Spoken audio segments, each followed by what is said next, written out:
good, YouTube? It's your boy BenzlyGaming coming to y'all with a review of the CyberPowerPC Gamer Xtreme Edition. In this video, I'll be going over all the details regarding specs, what model parts I got, performance, and after knowing all that I know now, would I purchase this again? So stick around, and I'll try to answer all the questions I had prior to making this purchase for y'all, man. Let's get it. Yeah. Starting right off the bat, we got the specs of the model I purchased. As you can see, this is the CyberPowerPC Gamer Xtreme Gaming Desktop Computer. Ooh, that's a mouthful.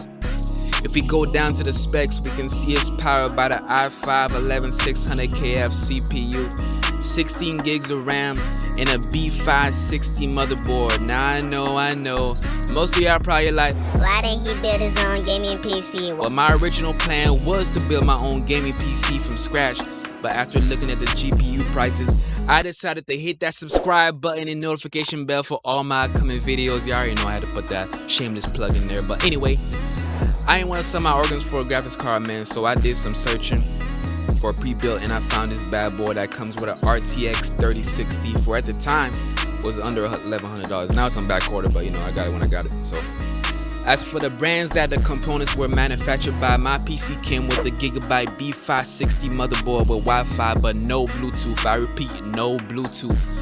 Total 16 gigs of ballistics dual channel RAM, and Asus GeForce RTX 3060, and I believe it's a EVGA 600 watt power supply, but I'm not really sure. And the Cooler Master, the Cooler Master CPU. Now I ain't gonna lie to y'all, man, the CPU core that it came with was straight booty, man. My temp averages were around 80 to 90 degrees Celsius with the stock cooler, so I highly recommend getting yourself a different CPU cooler. I opted for the V-True V5 and my temps haven't passed 60. This is not a sponsor, but you know, I'm just telling you what I got. With the stock cooler, I ended up getting like hundreds degrees Celsius a couple times on Modern Warfare, but with the V-True cooler, I've been good, man. So you know, that's my recommendation.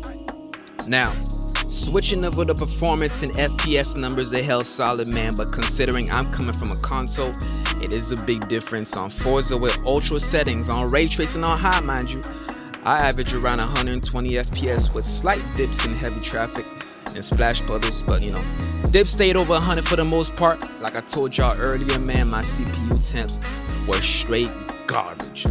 With the stock CPU cooler, and this is a screenshot here of one of my Warzone runs, I was getting like high 80s, man, 90s. I even hit 100 one time, I told y'all, man. Now with the upgraded CPU cooler, I had no issues whatsoever. As you can see, I'm hovering around 40s, 50s. So, you know, I've been good on that, man. Now, switching over to Warzone, there were some slight dips to the 90s, but it averaged well around 115 to the 130s FPS. But let's take a break real quick so y'all can watch me teamwork this whole squad, man. Hold up. Yeah, y'all ain't had it.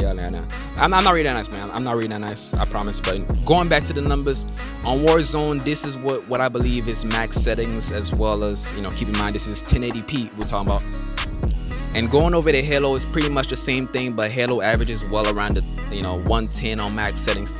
It's really nothing crazy, but if you really want higher FPS numbers, y'all can just switch the settings to high or medium.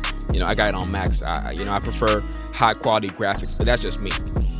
Now, as for the final verdict and would I buy again, I'm rating this a buy only if you have the means to upgrade the CPU cooler from the stock one.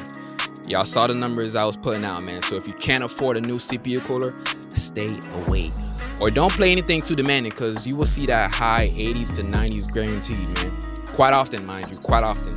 Now, personally, for me, like I said, it's a buy. I haven't run into any issues after the CPU upgrade, so it's a W for me.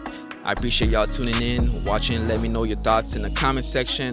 You know, leave a like. I'll try to answer any questions y'all have as well. And with that being said, peace, man.